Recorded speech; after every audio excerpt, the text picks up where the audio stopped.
Le 11 octobre 1948 s'ouvre devant la cour d'assises de Paris le procès de ceux qu'on appelle les cagoulards.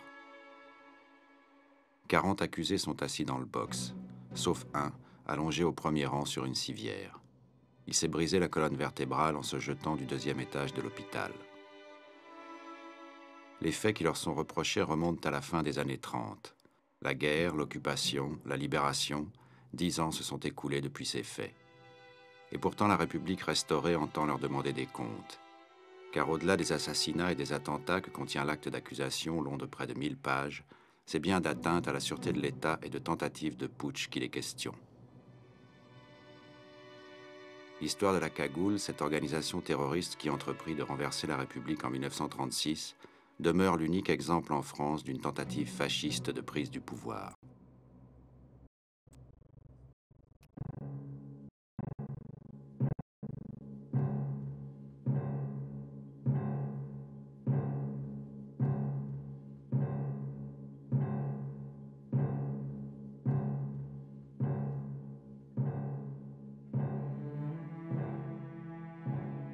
« 1933.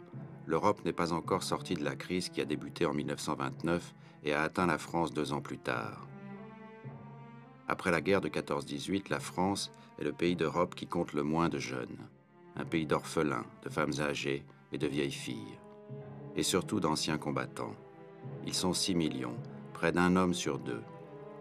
La plupart d'entre eux font partie d'associations. On les voit défiler dans d'imposantes manifestations pour honorer leurs camarades morts au champ d'honneur. Plus jamais ça, clament les milliers de poitrines couvertes de décorations. Comme si le patriotisme avait disparu dans les tranchées de Verdun pour faire place au pacifisme. Roger Martin Dugard, l'auteur des Thibauts, écrit ainsi à un ami « Tout plutôt que la guerre, même le fascisme en Espagne, même le fascisme en France, même Hitler plutôt que la guerre. » La peste brune a déferlé sur le vieux continent. En Allemagne, les élections de janvier 1933 viennent de faire du parti nazi le premier du Parlement, le Reichstag. Le nouveau chancelier, Adolf Hitler, conforte son pouvoir, muselle l'opposition, assassine ses adversaires. Mais personne en France ne semble prendre pleinement conscience du danger. En Italie, Mussolini est au pouvoir depuis 1922. L'État fasciste qu'il a fondé constitue un modèle, sinon le modèle, pour une bonne part des extrêmes droites européennes, notamment françaises.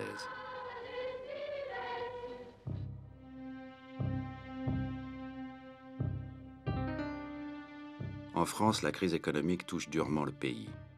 Le travail à temps partiel fait son apparition et la presse appelle ses lecteurs à acheter et à consommer français. Un devoir national. Des marches de la faim sont organisées. 500 000 chômeurs vivent dans la misère. On distribue des vivres dans les rues et on installe un peu partout des soupes populaires.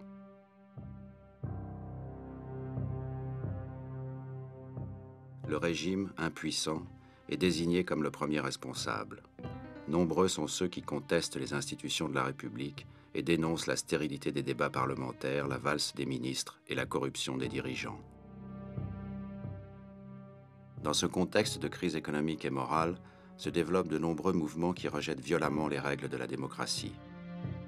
Une presse d'extrême droite puissante entretient un climat de haine à l'égard du régime. Le journal monarchiste L'Action française, né de l'affaire Dreyfus et qui tire à 100 000 exemplaires, est particulièrement virulent.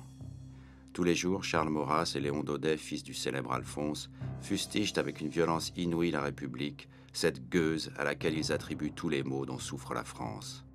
Antisémite, antiparlementaire, obsédé par la prise du pouvoir par les communistes, l'Action française n'est pas la seule, loin de là, à occuper le terrain politique de l'extrême droite. D'autres ligues, d'autres organisations, d'autres journaux lui disputent son fonds de commerce. Les Jeunesses patriotes, fondées par Pierre Tétinger, député de Paris et magnat du Champagne. Unis et compacts, formons un front commun en face du danger. Solidarité française, un groupement de citoyens français pour la défense du territoire national et contre les dangers de la révolution intérieure créé par le parfumeur milliardaire François Coty et son journal L'Ami du Peuple, un quotidien populiste vendu 10 centimes tiré à 1 million d'exemplaires.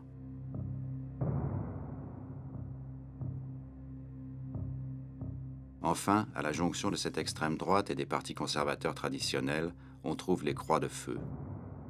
Mouvement de masse qui regroupe près d'1 million de militants, dirigé par le lieutenant-colonel de la Rocque, les Croix de Feu avaient pour fonction de regrouper les anciens combattants qui s'étaient particulièrement distingués sur le front. Mais dans le climat politique des années 30, le mouvement s'est rapidement politisé, pour devenir le lieu de rassemblement des classes moyennes déçues par l'évolution de cette république pour laquelle ils ont combattu. Les Croix de Feu sont farouchement anticommunistes. Mais si la Rocque réclame un État plus fort et plus efficace, il le fait avec une relative modération et un souci de respecter les institutions existantes qui le distinguent de l'extrême droite. L'imitation fasciste ou naziste, en imposant à la France un régime contraire à ses aspirations, à son génie, contraire au respect de la personnalité, la rejetterait immanquablement vers les horreurs de la Révolution rouge. Plus que jamais, les fortunes nées en ces temps de misère suscitent l'indignation d'une population qui a vu ses salaires diminuer d'1 tiers en 3 ans. Un scandale secoue particulièrement le pays le jour où le ministère des Finances ne peut garantir la mise en circulation de plusieurs millions de bons de crédit émis sans couverture. L'organisateur de l'opération s'appelle Serge Alexandre Stavisky, un immigrant qui a réussi une ascension fulgurante dans le monde de la libre entreprise.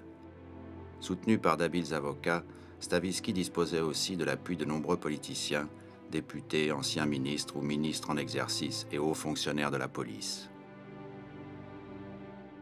Le 8 janvier 1934, la mort de Stavisky, retrouvé suicidé, une balle dans la tête dans un chalet de Chamonix, ne met pas fin à la tourmente.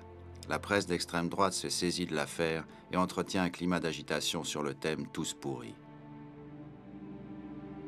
La légitimité du préfet de police Chiappe, en poste depuis 7 ans, est affaiblie par les liens amicaux qu'il entretenait avec Stavisky. Tout au long du mois de janvier 1934, les troupes de choc de l'Action française, les Camelots du Roi, sont dans la rue. La violence devient quotidienne.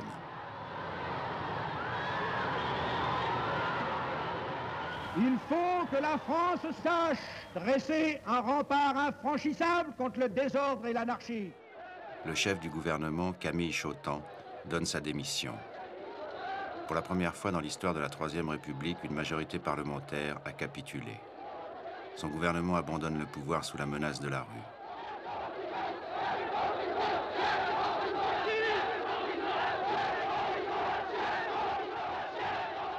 Le président Lebrun se rabat sur le seul chef radical non compromis, Édouard Daladier, pour constituer un nouveau gouvernement.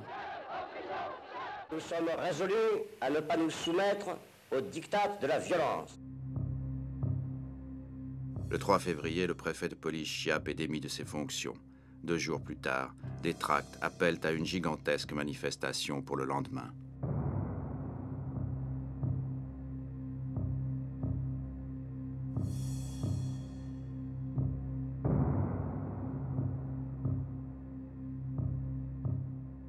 Sur les tracts distribués, on peut lire « L'heure de la Révolution nationale a sonné.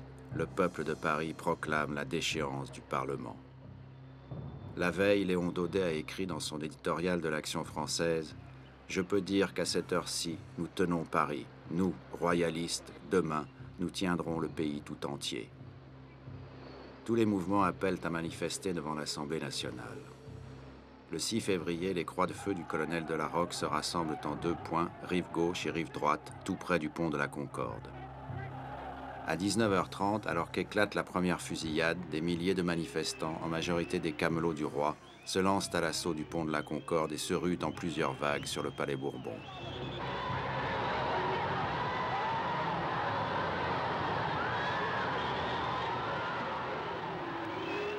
« 14 d'entre eux sont tués par les balles de la police.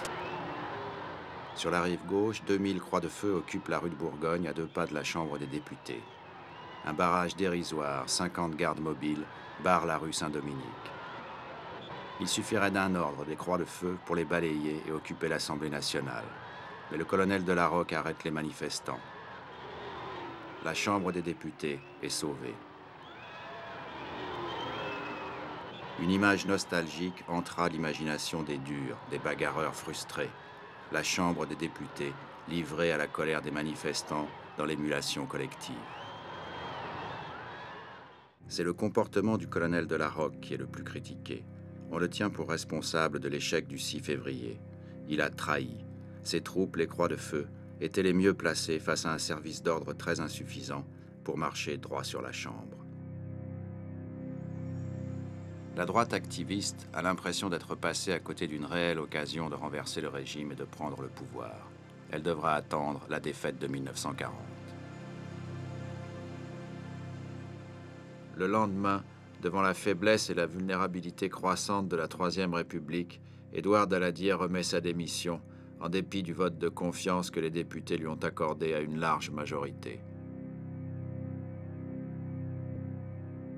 L'extrême droite enterre ses martyrs, mais tout ce sang a été versé en vain. Le régime parlementaire a vacillé, mais il est encore là. Le 6 février est un échec.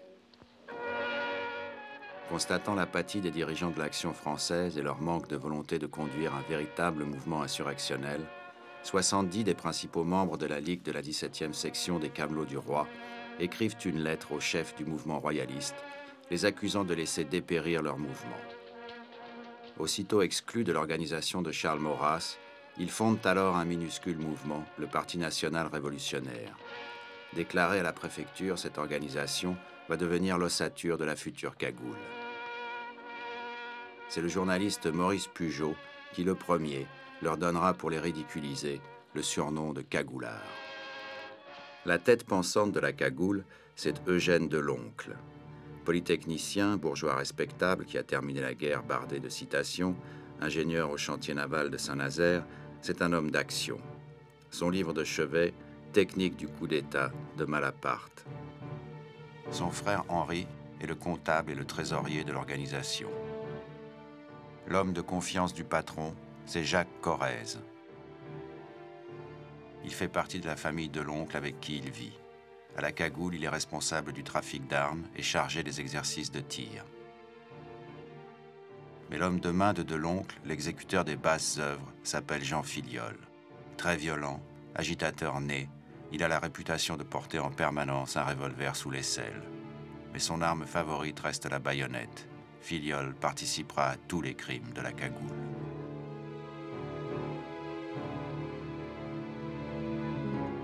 Le docteur Félix Martin dirige le deuxième bureau de l'organisation. À ce titre, il collecte une masse impressionnante de renseignements sur les mouvements communistes. Aristide Corre, un fonctionnaire, peu doué pour la bagarre, est chargé de donner un numéro de code à chaque membre de l'organisation. François Métainier, horloger, devient le ministre des Affaires étrangères de la cagoule. Il va être à l'origine des contacts directs noués avec Mussolini et Franco. Jean Moreau de la Meuse, industriel, assure les transports et le ravitaillement. La manifestation de la droite va déclencher la réaction de la gauche. Le 9 février, les partis politiques et les syndicats défilent pour protester contre les menaces fascistes. Le 12 février, la grève générale est suivie par 1 million de salariés. Les militants communistes fraternisent avec les socialistes. Le Front populaire, avec à sa tête Léon Blum, leader de la SFIO, est en train de naître à la base. Léon Blum écrit dans Le Populaire « Aussitôt que nous posséderons le pouvoir, nous détruirons et remplacerons par les nôtres les cadres de l'armée, de la magistrature, de la police, et nous procéderons à l'armement du prolétariat. Nous pourrons alors construire la société collectiviste ou communiste. Tout le reste n'est que littérature. »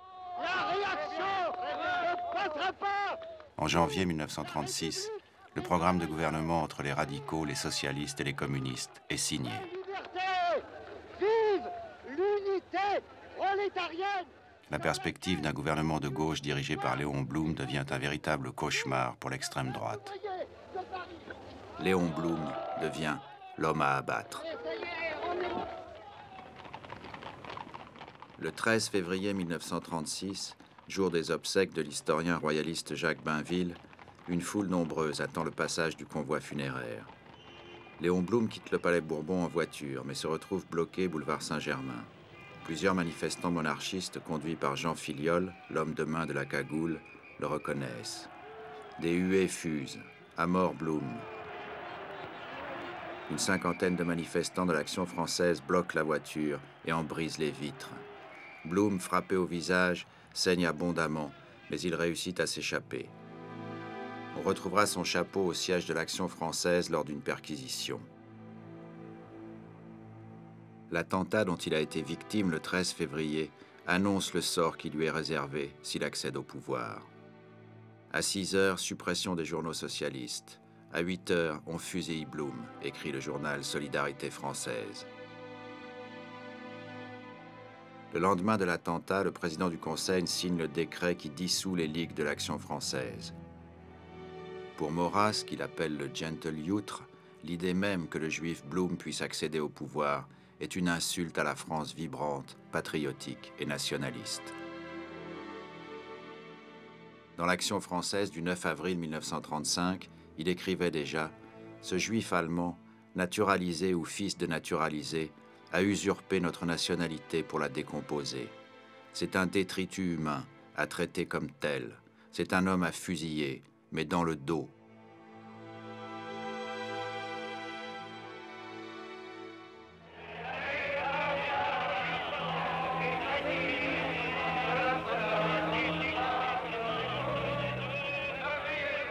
Et en mai 1936, le Front populaire remporte la majorité des sièges à la Chambre. Il rassemble les radicaux, les socialistes et les communistes, mais ceux-ci ont déjà dit qu'ils ne participeraient pas au futur gouvernement, auquel ils apporteront cependant leur soutien à la Chambre. Dans l'intervalle qui sépare les élections de la formation du gouvernement Blum, des grèves spontanées éclatent un peu partout en France, accompagnées d'occupations d'usines. C'est dans cette atmosphère surchauffée que le 4 juin, Léon Blum est appelé à former le gouvernement. Le gouvernement de Front populaire agira dans le cadre de la société actuelle, mais avec la volonté délibérée d'en extraire tout ce qu'elle peut comporter d'ordre, de sécurité, de bien-être et de justice.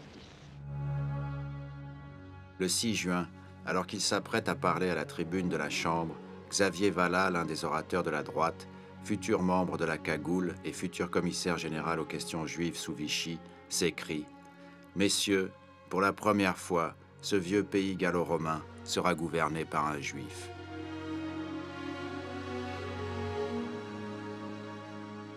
Le 7 juin, les négociations de Matignon se concluent par des augmentations de salaire et de nouveaux droits syndicaux.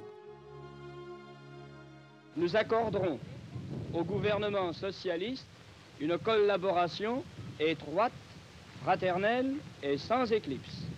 Le Parti communiste travaillera à faire une France libre, forte et heureuse. Mais le 9 juin, 95% des usines sont toujours occupées par les grévistes, ce qui constitue aux yeux de la droite une atteinte suprême au droit à la propriété. Nous lutterons jusqu'au bout pour la défense de nos revendications dans le calme et la dignité. Le voulez-vous, camarades? Oui! Pour les revendications hippiques! Hippiques!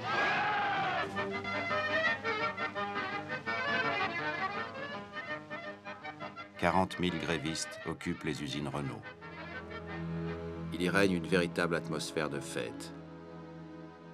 La philosophe Simone Veil, qui a choisi alors de travailler comme manœuvre chez Renault, écrit « Après avoir tout subi, tout encaissé en silence pendant des années, oser enfin se redresser, se tenir debout, se sentir homme pendant quelques jours, indépendamment des revendications. Cette grève est une joie. » La loi du 11 juin donne aux salariés 2 semaines de congés payés et la semaine de 40 heures. Cette immense fête populaire alarme les beaux quartiers et hante les nuits de la bourgeoisie qui conduit femmes et enfants à la campagne. Les dizaines de milliers de manifestants qui descendent chaque jour dans les rues, l'Action française les décrit comme des délinquants et des criminels échappés de prison ou des derniers bas-fonds. Un responsable militaire s'écrie « Notre devoir est de tirer sur ces hordes sauvages chaque fois qu'elles descendent dans la rue. » La situation est révolutionnaire, écrit l'Écho de Paris, tandis que de son exil norvégien, Trotsky annonce la Révolution française a commencé. C'est une véritable vague de terreur qui s'abat sur toute une fraction de la société. Beaucoup en viennent à penser ou feignent de croire que la guerre civile est proche et qu'il faut s'y préparer en conséquence. L'Action française se déchaîne contre le gouvernement Blum.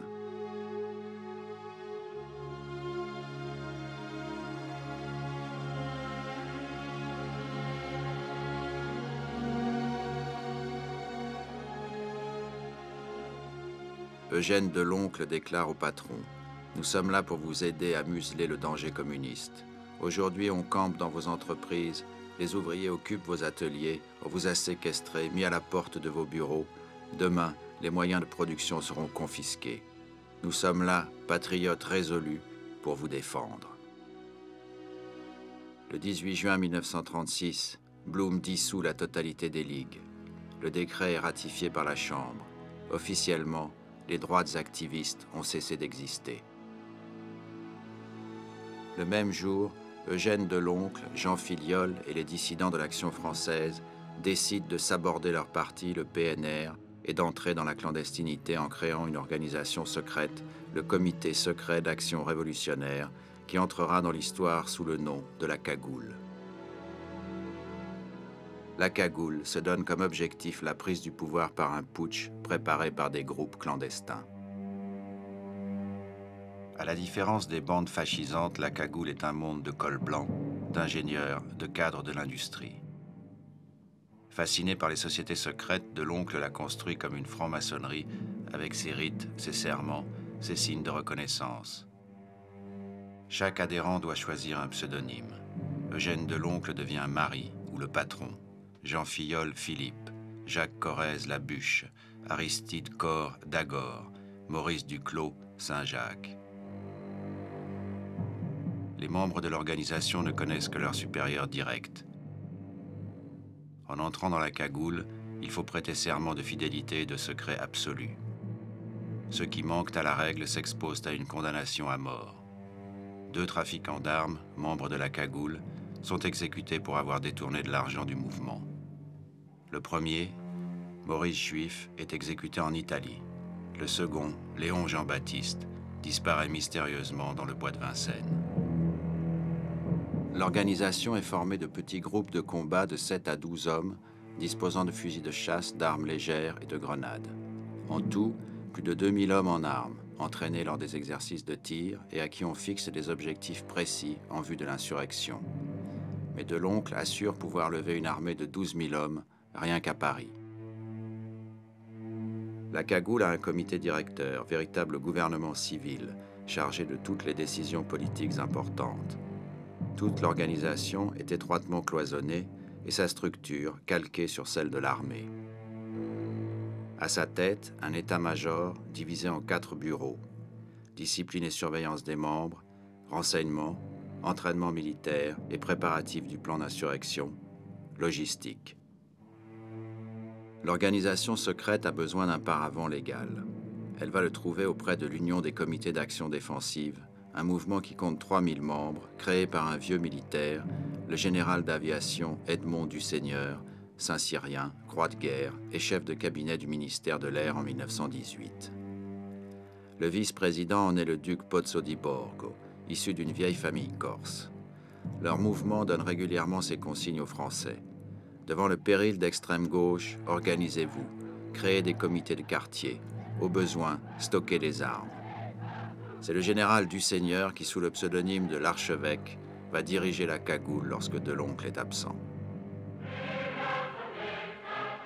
La Cagoule se prépare à entrer en scène alors qu'un 3e pays européen est sur le point de basculer dans le fascisme. Le 17 juillet 1936, alors que Blum n'est au pouvoir que depuis 6 semaines, plusieurs garnisons se soulèvent contre le gouvernement républicain de Madrid. C'est le début de la guerre civile en Espagne. Le Front populaire et le Frente Popular espagnol sont unis par une identité idéologique, mais Léon Blum, pour ne pas aggraver en France les risques d'affrontement entre la gauche et la droite, choisit la non-intervention de la France auprès des républicains espagnols à qui, cependant, des armes sont livrées clandestinement, notamment des avions, par l'intermédiaire du ministre de l'Air, Pierre Cot. Je suis pour ma part convaincu que dans les heures graves que la paix traverse en ce moment, le travail que nous faisons est non seulement nécessaire, mais encore indispensable. En septembre 1936, Deloncle et Duseigneur vont rendre visite au maréchal Franchet-Desperrey en Bretagne. Deloncle a combattu sous les ordres du maréchal Franchet-Desperrey en 1917 sur le front d'Orient. Ils peuvent compter sur l'appui du héros de la guerre des Balkans. Son aversion pour le gouvernement de Front Populaire n'est un secret pour personne. Il va user de son influence pour convaincre les industriels de financer le mouvement de Deloncle, qui jouit lui aussi d'une certaine notoriété dans les milieux d'affaires. Renault, les produits Gyps, les ciments Lafarge, les apéritifs Beer, Cointreau, Saint-Gobain et les peintures Ripollin participent ainsi au financement de la cagoule. Certains, parmi les nombreux souscripteurs, ignorent qu'ils vont soutenir une organisation terroriste. D'autres, comme les huiles Le Sieur ou Michelin, en ont parfaitement conscience. Michelin surtout, exemple type de cette bourgeoisie traditionnaliste, particulièrement inquiète face au Front populaire. Mieux, la branche auvergnate de la cagoule sera exclusivement constituée d'ingénieurs travaillant chez Michelin. En plus de ses liens avec le patronat, la cagoule estime indispensable d'obtenir le concours d'une partie de l'armée française. Les cadres de l'armée, dont la majeure partie est hostile au Front populaire, constituent pour les dirigeants de la cagoule des alliés en puissance. Dans un éclair de génie, Deloncle va inventer la menace d'un putsch communiste orchestré par Staline. Dès l'été 1936, tous ses efforts se portent sur un unique objectif, entraîner les militaires dans l'aventure. Conscient que la psychose d'un putsch communiste obsède une partie des cadres de l'état-major, il va leur fournir des informations vraies et fausses pour conforter leurs craintes. Maurice Thorez lui apporte un soutien inattendu. Le noyautage de l'armée, écrit-il dans l'Humanité, est un des objectifs primordiaux de notre parti. Nous invitons nos adhérents à y pénétrer afin d'accomplir la besogne de la classe ouvrière qui est de désagréger cette armée.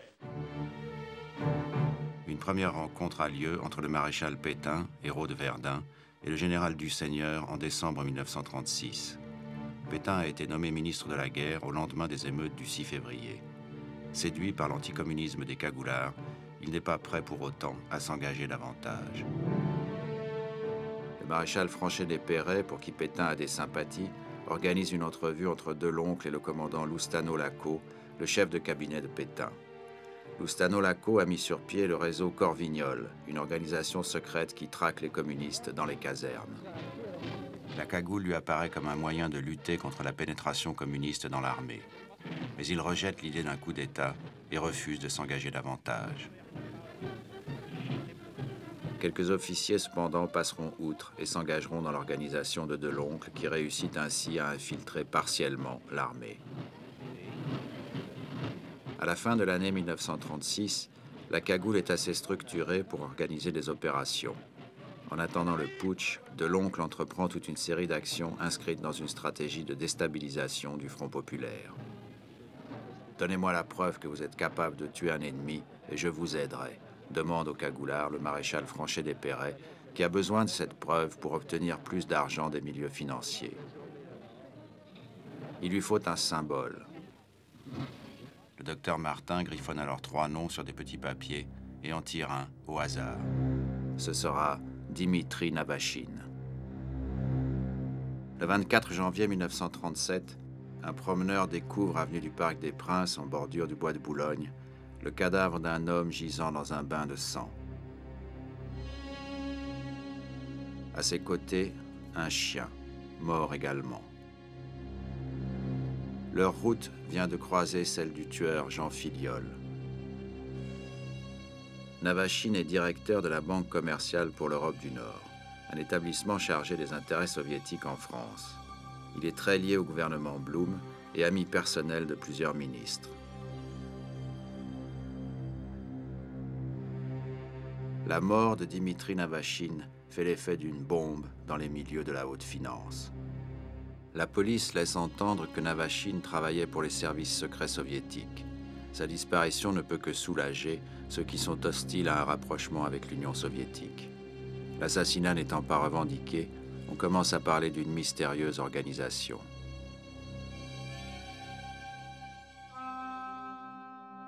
Début 1937, Léon Blum décide de prendre des mesures libérales pour favoriser le retour des capitaux que le Front populaire avait fait fuir vers l'étranger. Il annonce une pause dans les réformes. Les communistes protestent. Les dirigeants de la cagoule comprennent immédiatement qu'ils ont intérêt à accentuer la mésentente entre les socialistes et le PCF. C'est dans ce contexte que surviennent les événements de Clichy.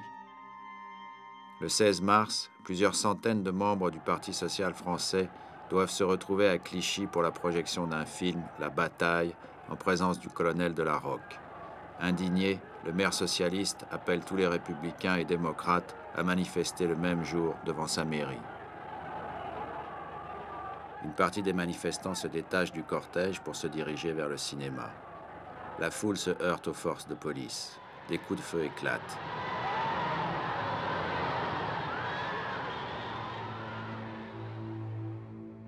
On relèvera 5 morts et plus de 200 blessés. La participation de provocateurs de la cagoule dans le drame de Clichy ne fait de doute pour personne. Certains témoins affirment même avoir reconnu un des membres de l'organisation, Jacques Corrèze. Mais on retiendra surtout que la police du Front populaire a tiré sur des manifestants de gauche. Blum est attaqué par la presse communiste qu'il appelle désormais le fusilleur Blum.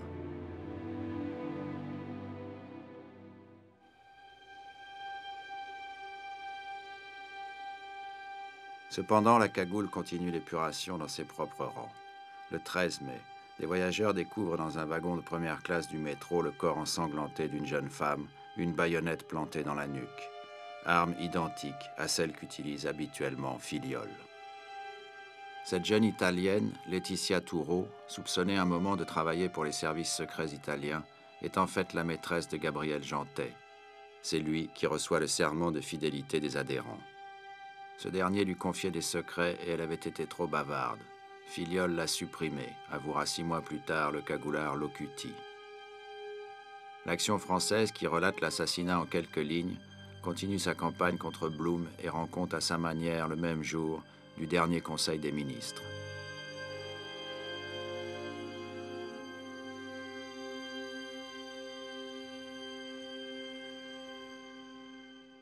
E ricordatevi che Roma doma. Pour parvenir à prendre le pouvoir, la cagoule a un besoin impérieux d'armes modernes. Eugène Deloncle se tourne alors vers l'Italie. Métainier est chargé de prendre contact à San Remo, puis à Rome, avec le ministère italien des Affaires étrangères. La cagoule souhaite un rapprochement très étroit avec les milieux fascistes et veut déclencher en France un mouvement insurrectionnel afin d'instaurer un régime militaire totalitaire qui permette de créer un bloc européen dirigé contre la Grande-Bretagne.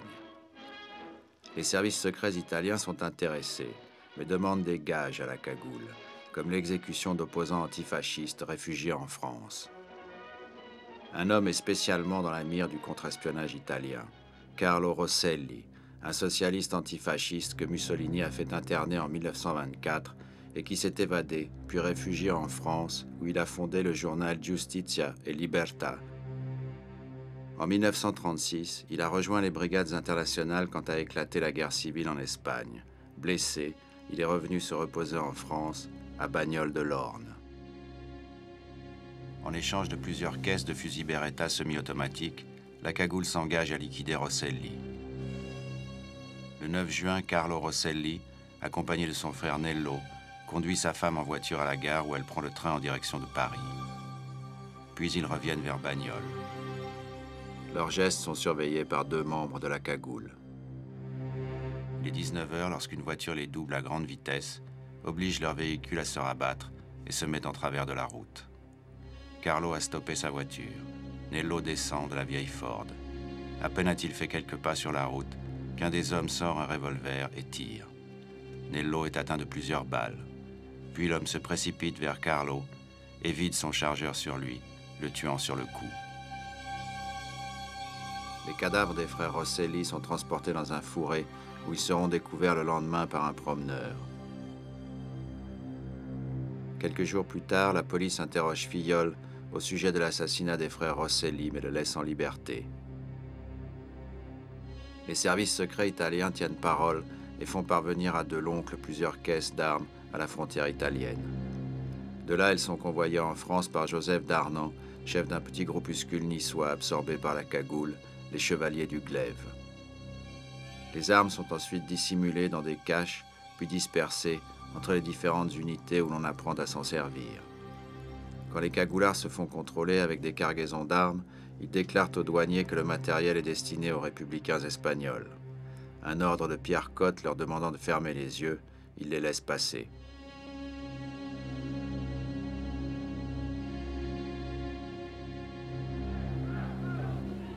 Deux semaines plus tard, le 22 juin 1937, lâché par les communistes et ne disposant plus que d'une majorité affaiblie, Blum est contraint de démissionner.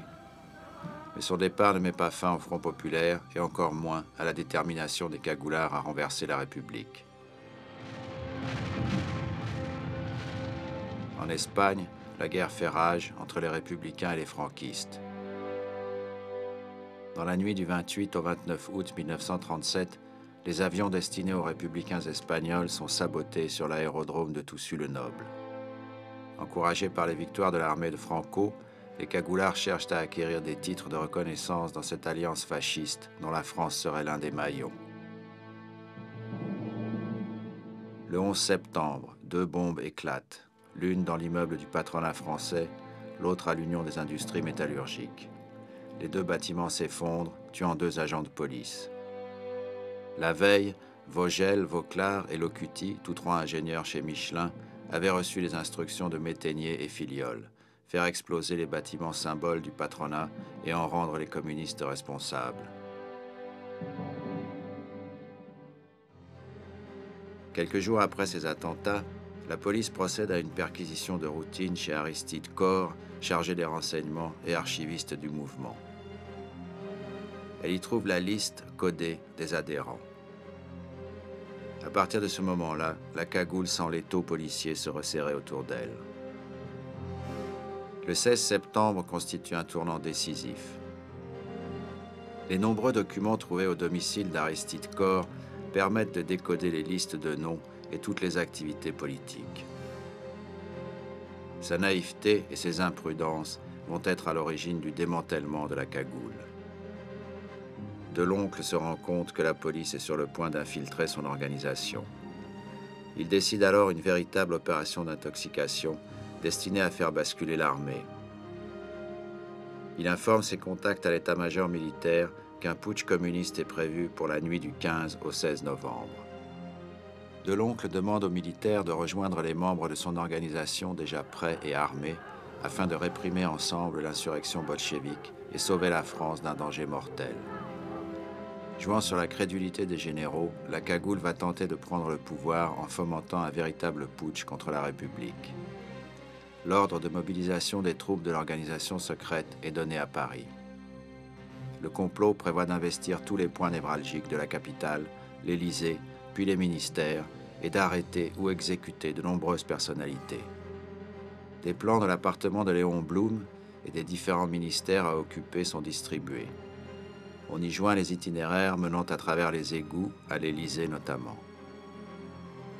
Les catacombes serviront de position de repli. Mais les militaires s'aperçoivent très vite du bluff de Deloncle. Au dernier moment, celui-ci donne un contre-ordre à ses troupes. Il vient d'avoir la certitude que l'armée ne bougera pas. La conspiration a échoué. La cagoule n'a pas réussi à entraîner les militaires dans l'aventure.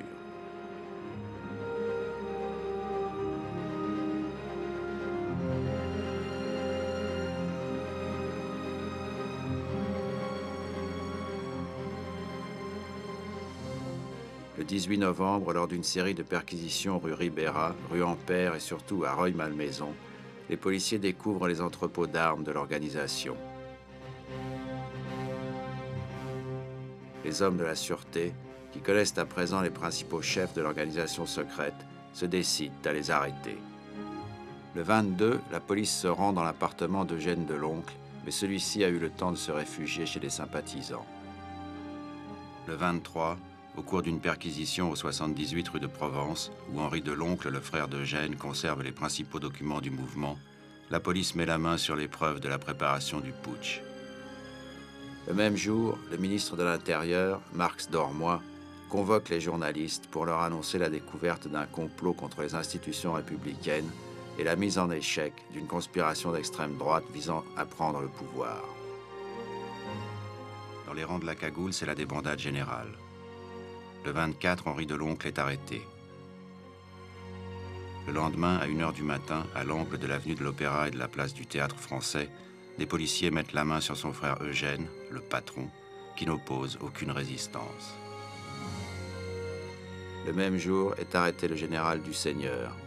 Son bras droit, le duc Pozzo di Borgo, est incarcéré 2 jours plus tard. Les arrestations de ces 2 personnalités sont un événement. Alors qu'il tentait de quitter la France, François Métainier est intercepté à la frontière suisse.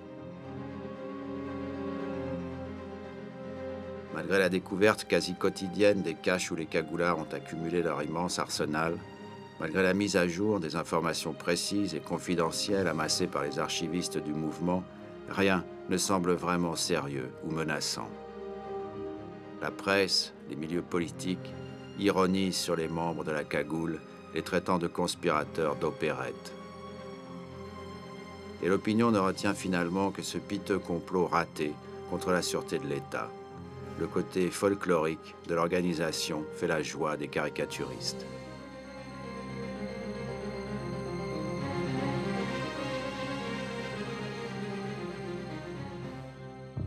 Mais le 12 janvier 1938, la police arrête Locuti, le poseur de la bombe de la place de l'Étoile, qui avait tué 2 policiers. Locuti accuse aussitôt Métainier et Moreau de la Meuse. Il dénonce également Filiol comme responsable de l'assassinat de Navachine, des frères Rosselli et de Laetitia Toureau. Tous ces crimes mystérieux avaient fait la une des journaux. Les enquêtes avaient donné lieu aux allégations les plus folles et les plus contradictoires. Avec les aveux de Locuti, on apprend qu'ils sont tous l'œuvre d'une seule et même organisation. En moins d'1 an, tous les cagoulards seront arrêtés, un à un, sauf Jean Filiol, qui a réussi à gagner l'Espagne avec sa femme, et le docteur Martin, en fuite à San Remo. La plupart des responsables sont sous les verrous. Jamais la prison de la Santé n'a accueilli en même temps autant de bourgeois cossus. Deloncle est transféré au pavillon des détenus politiques, dont le régime est beaucoup moins sévère. Après la chute de Barcelone, il peut envoyer de sa cellule un chaleureux télégramme de félicitations au général Franco. Tout au long de l'année 1938, l'enquête restera au point mort. Pourtant, le bilan des actions terroristes et des assassinats reste impressionnant. Mais curieusement, l'instruction des cagoulards va traîner en longueur. Plus inquiétant encore, un étrange silence entourera les militaires qui ont eu des contacts avec la cagoule. Ordre est donné d'arrêter immédiatement la procédure judiciaire à leur encontre. On est en 1938, à quelques mois de Munich, et la guerre menace. Daladier, revenu au pouvoir, veut absolument éviter un scandale qui éclabousserait les plus hautes personnalités de l'armée et instaurerait un divorce entre les pouvoirs civils et militaires. En septembre 1939, la guerre éclate. Les principaux inculpés sont mis en liberté provisoire et mobilisés. En juillet 1940, 1 mois après l'armistice, le premier garde des Sceaux de l'État français, Raphaël Alibert, libère les derniers cagoulards emprisonnés.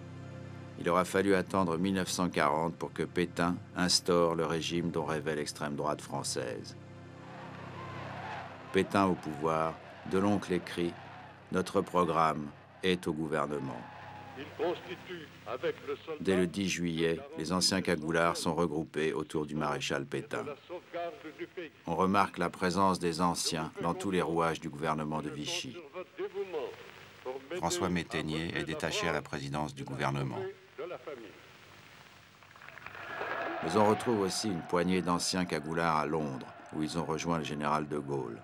François Duclos, l'homme du trafic d'armes de 1937, se rallie à la France libre dès le mois de juin 1940. Le colonel Passy, de l'état-major du général de Gaulle, racontera plus tard l'arrivée à Londres de ce géant cagoulard, sympathique et courageux comme un lion.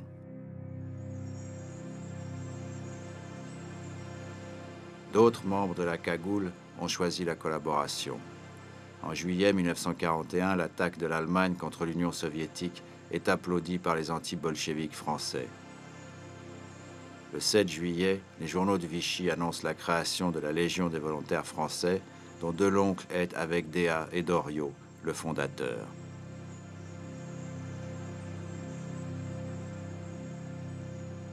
Grâce à l'argent d'Eugène Schuller, le tout-puissant patron de L'Oréal, Eugène Deloncle crée le mouvement social révolutionnaire pour perpétuer le souvenir de la cagoule.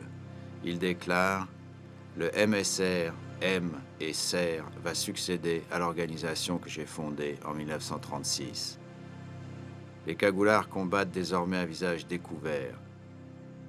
Marx d'Ormois, l'homme qui avait porté un coup fatal à la cagoule, est placé en 1941 en résidence surveillée à Montélimar par le gouvernement de Vichy. Il meurt assassiné par une bombe placée sous son matelas. Pour se venger de Marx d'Ormois, la cagoule a attendu d'être au pouvoir. Elle l'avait condamné à mort, mais la sentence ne put être exécutée que des années plus tard. Dans la nuit du 2 au 3 octobre 1941, les hommes du MSR commettent 7 attentats contre les synagogues de Paris.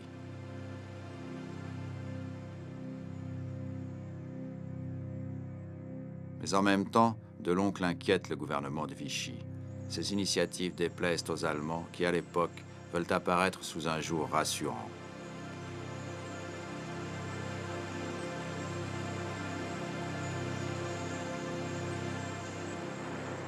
En novembre 1942, les Alliés débarquent en Afrique du Nord.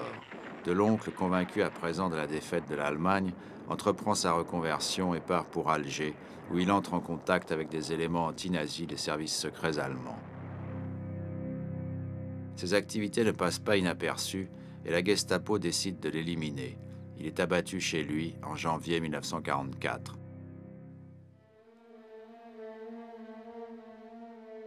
En 1945, dès la fin de la guerre, les grands procès de la collaboration commencent.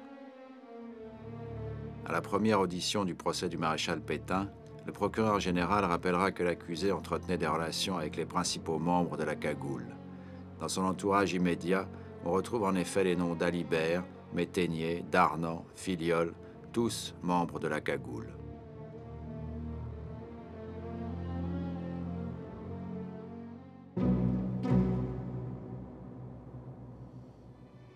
Et en octobre 1948, avec 10 ans de retard, le procès de la cagoule commence. À ce procès, il manque les grandes figures de la cagoule. Darnan, chef de la cagoule à Nice, jugé et exécuté à la Libération. Deloncle, abattu par la Gestapo. Moreau de la Meuse, le général du Seigneur. Quant aux assassins des frères Rosselli, Jean Filiol et Jean-Marie Bouvier, ils sont en Espagne et Franco refuse leur extradition. La plupart des dossiers de police et d'instruction ont disparu ou ont été épurés pendant la guerre par les anciens cagoulards. Le greffier lit la longue liste des victimes. Les accusés n'écoutent même pas, semblent à peine concernés. Jacques Corrèze, secrétaire et garde du corps d'Eugène Deloncle, est muet. François Métainier a l'air de présider un conseil d'administration, commente l'Humanité. René Locuti, qui a reconnu avoir posé la bombe qui a détruit le siège du patronat français, tuant 2 policiers, somnole. Les inculpés deviennent amnésiques, comme si un plan de défense leur avait donné une consigne de silence. L'avocat général s'emporte. Jamais dans ma carrière de magistrat je n'ai vu une telle mauvaise foi chez les accusés et des témoins. Jamais je n'ai vu mentir avec un pareil ensemble et une telle effronterie. On montre des photos de la villa de Rueil aménagée en prison du peuple. L'ancien directeur de la police judiciaire révèle à la barre que les cagoulards devaient y interroger le chef du gouvernement, Léon Blum, et son ministre Vincent Auriol, avant de les exécuter. Ce fut un temps fasciste, un réel danger, viendra dire Léon Blum à la barre. Parmi les accusés, nombreux sont ceux qui ont pris le chemin de Londres. Certains exhibent leurs décorations remises au titre de la France libre par le général de Gaulle. Le Figaro juge choquant de les voir amenés dans le box, menottes au poignet, comme c'est le cas pour Duclos, compagnon de la Libération.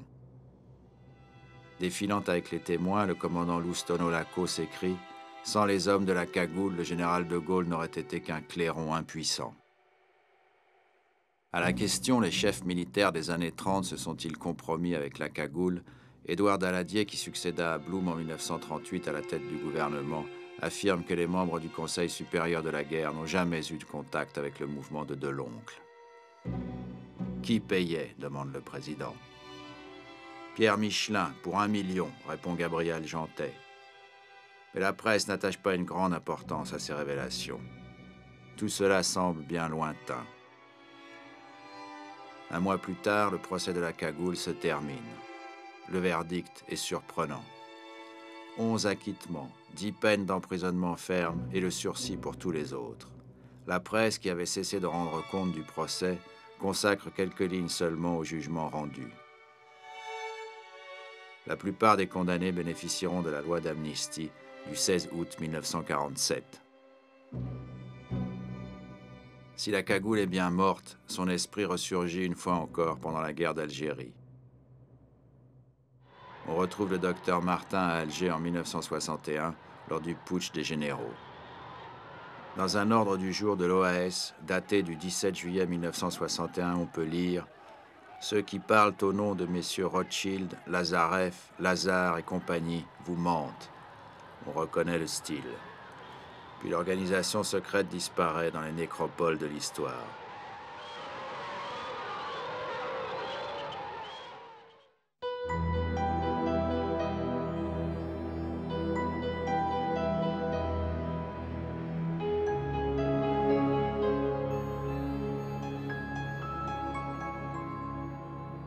La plupart des anciens cagoulards, ses principaux dirigeants surtout, ont été récupérés au sein de l'entreprise L'Oréal. Cette société de cosmétiques est la propriété d'Eugène Schuller, l'un des financiers de la cagoule, mais qui a toujours su rester dans l'ombre. Sa fille Liliane a épousé en 1950 André Bettencourt. Le même Bettencourt qui, pendant l'occupation, a écrit dans La Terre française, une revue financée par la Propagandstaffel, des articles d'une violence inouïe contre les Juifs. Jean Filleul, en fuite à l'étranger et condamné à mort à la Libération, est devenu le responsable de la filiale de L'Oréal en Espagne, dont le directeur est Henri Deloncle, le frère d'Eugène. Jacques Corrèze, condamné à 10 ans d'emprisonnement à la Libération, s'est réfugié en Argentine puis aux États-Unis, où il a pris la direction de L'Oréal USA. Il a épousé Mercedes, la veuve d'Eugène Deloncle. De retour en France à la fin des années 60, il devient le conseiller du groupe L'Oréal France.